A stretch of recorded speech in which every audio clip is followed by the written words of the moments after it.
tenemos que hacer cuando hay un cambio de destino de un bien mueble?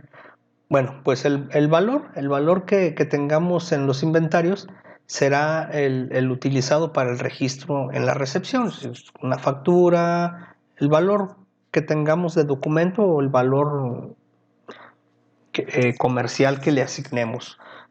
Dice, es decir, el valor de adquisición, el estimado cuando haya sido donado o el valor asignado de acuerdo al costo de producción cuando fuera de fabricación o transformación propia. Ya hemos comentado aquí que puede haber cosas que hagamos nosotros mismos como entes y bueno, esas cosas pues tienen un costo. Ese costo es el que le vamos a asignar, la suma de todos los costos imputados en ese bien, pues bueno, es el costo que vamos a asignarle a este alta del bien.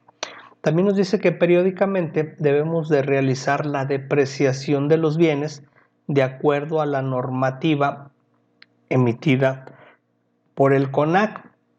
Ya vimos también esto de la depreciación y ya vimos que la normativa nos dice que la depreciación se debe de hacer en base a la vida útil y ya vimos que la vida útil depende o puede depender o puede variar de un mismo bien a otro en muchos aspectos. Ya dijimos que pues las horas de uso, el mantenimiento que le demos, el uso que se le va a dar, o sea, hay muchos factores que van a incurrir en la depreciación que le vayamos a dar a los bienes. Y bueno, aquí lo que hace es que nos dice que el sistema de contabilidad gubernamental que ocupemos como software, pues debe de tener estos módulos, ¿no?, para la depreciación de los bienes.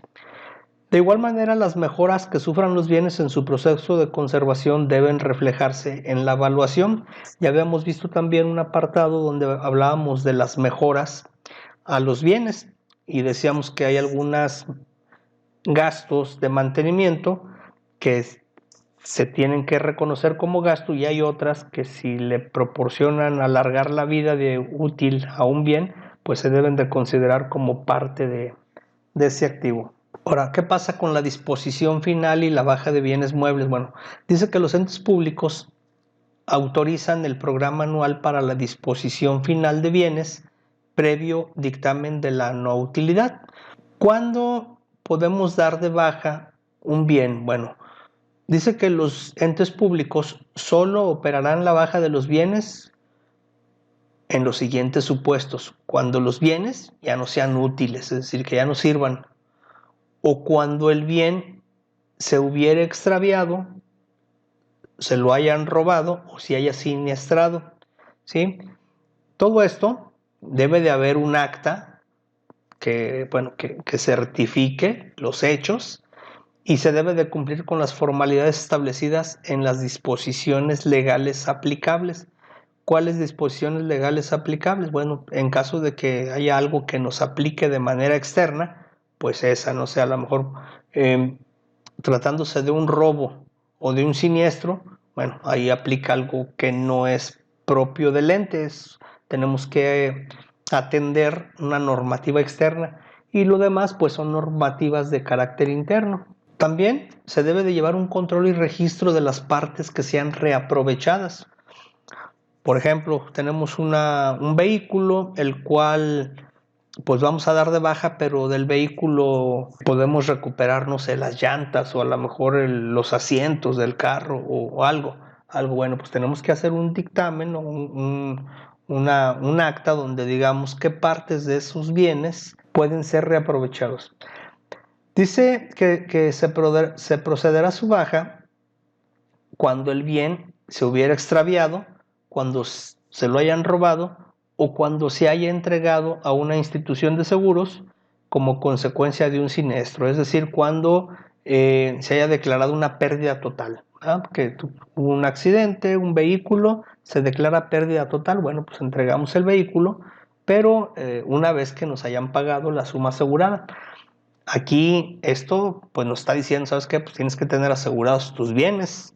Después viene lo que es el control de los inventarios, bienes de los muebles. Dice, anualmente se realizará el control de inventario de los bienes muebles. Dicho control debe ser realizado por cada ente público y luego conciliado con la información disponible en el inventario. Y ya vimos que derivado del inventario físico, puede resultar que las cantidades que tengamos en contabilidad con el inventario físico, pues puede decir que correspondan, pero puede ser que no correspondan, puede ser que haya más o que haya menos, y bueno, habría que hacer los ajustes correspondientes. Y recordemos que también decía que independientemente de esto, es decir, del inventario, de la determinación de diferencias, del registro contable de esas diferencias, independientemente de lo que se tenga que hacer, si existe la necesidad de hacer algún procedimiento administrativo sobre alguien, pues hay que hacerlo, ¿verdad? Independientemente de todo lo anterior, hay que hacer eso. Dice que las inconsistencias entre el inventario y el relevamiento deberán ser conciliadas, ¿sí? Es decir, lo que acabo de comentarles, identificando los movimientos, lo que proceda, es decir, altas, transferencias o bajas no registradas, y proceder a su regularización tanto en el inventario como en la contabilidad. Es decir, que lo que no concilió o lo que no checó, pues hay que conciliarlo y hacer los ajustes que correspondan.